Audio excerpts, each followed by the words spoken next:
Sarah, I'm so excited that we're getting to co-weave, Mm. co-hold, co-host this 18-month-long fellowship as things fall apart. And yeah, just for this particular sharing, I'd love you to just, share a little bit with us about, what is it of your own journey, both in terms of kind of that which has kind of reshaped you along the way, as well as kind of, your experience as training as a guide, Mm. that kind of puts you in the position now to be kind of stepping forward to co-weave this container and Mm. support others in the journey. Mm. Thank you. Mm. Mm. Yeah. Um, you were just speaking to the more than human, uh, and I would say that's where my story kind of begins.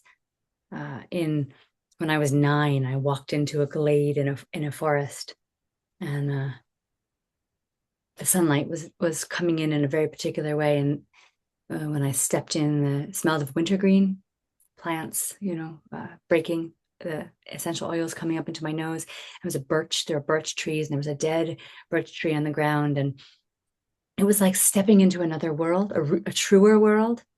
Um, and in a way that I've been thinking about that moment a lot lately. I could never find it again. Every time I went back to that place as a child with my family, I looked for it and I could never find it again.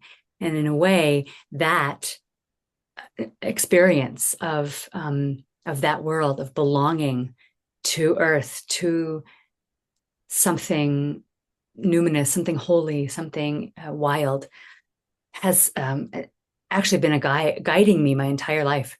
Um, and so a lot of what I'm up to now, like earth-centric, shifting from from human-centric consciousness to earth-centric consciousness, is guided by that. Like, how can I invite people across that veil into that place in their own way of wonder and magic, um, and belonging to earth. Uh, and as a guide, I've been training to do that through. I was living at a Zen center for 7 years, learning the arts and practices of meditation and ritual and ceremony. And I've trained as an actor, so I know how to, uh, create dramaturgy, create um, containers to evoke emotion and take people on a journey. I've trained with as a body worker and an herbalist and nutritionist, and tended ways of healing, learning the wild mind map, and becoming a wild mind practitioner with Animus, and now a soul initiation guide with Animus. Uh, this thread I've been following of working with consciousness ultimately to to crack open, to open a portal, to crack open our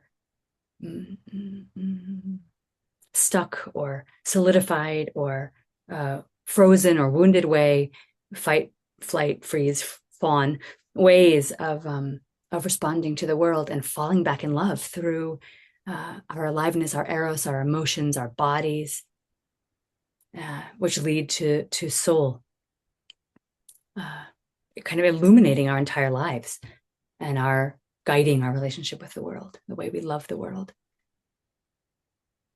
And when I don't remember how old I was, but there was the 9/11 happened. I grew up in the United States. And I remember three kind of main things about growing up in the United States that affected me deeply, touched me deeply. One was growing up in a place where uh, slaves had been brought from Africa, stolen from Africa, and brought to the United States, and stripped of their name and their ancestry and their dignity and their humanness. And there has still never been reparation. There has never been uh, healing and honoring and reparation. And that wound is really present in my psyche, in my body, in my way of living, growing up in my life.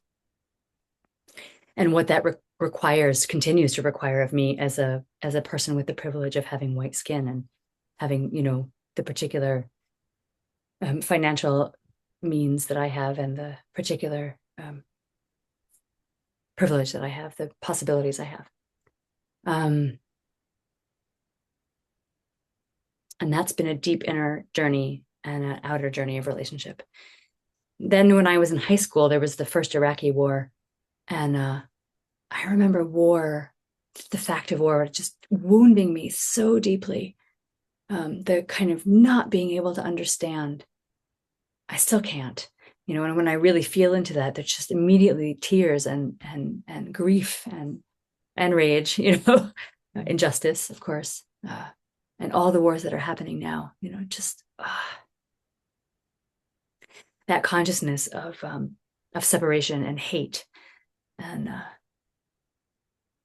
wounding, and how trauma is, perpetrated on others, which led me also to my own ancestral healing journey of looking at like how were my people who were once indigenous colonized, Christianized, and how did those very people become ones that pass that on in the United States or to others in other ways. And then the third one is 9/11. Well, actually not 9/11. The response of the United States to 9/11, and the kind of, when 9/11 happened, there was this moment in the world where everybody came close with love and compassion and tenderness and support for the United States. There was like a drawing in, and it was breathtaking how beautiful the response was from the world, and the betrayal of responding with violence. And that's really what began both my activism, my embodied. I was as an actor and as a performing artist, I was doing a particular kind of activism that was about putting my body in shapes and adorning myself as those people in a burqa, and I made puppets and things, and there were messages that I was giving, and really making myself visible in where I lived in Santa Fe, New Mexico, and I was completely alone. I mean, there was nobody who was alongside of me. I was down at the square, and I had a kind of an illness that happened there, and it took me 6 months to heal from that illness. And what I came out of was this question of, I don't know what love is. Mm. Nobody taught me what love is. I don't know how to love. And making a vow to love all beings, and it's sort of a lifelong practice of what is love. But that kind of ignition of that question has also been a guiding force for me, and it has led me through everything I've already named in terms of my training and my spiritual practice and the animist, immanent, spirituality in my relationship with earth and ancestors and the wild, the holy in the wild. Is all guided by this image, this body knowing of this moment when I was 9, and this question and vow to love all beings. And it is a hot fire sometimes. It is a hot fire that is exquisitely painful. Because it requires me to be vulnerable. It requires me to show up and repair, and it requires me to continue to do the work of composting power over culture within myself and keep bringing out of the shadow what has been cut off and put into the shadow, personally, collectively, ancestrally. As you said, it's a never-ending, lifelong journey.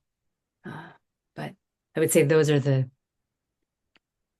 elements of what has shaped me. And what I'm bringing into as things fall apart. There's so much more. I didn't even talk about being queer, which is also part of my exploration of how to love and who I love, and but I think the essence of it is that. Yeah. Thank you. Mm-hmm.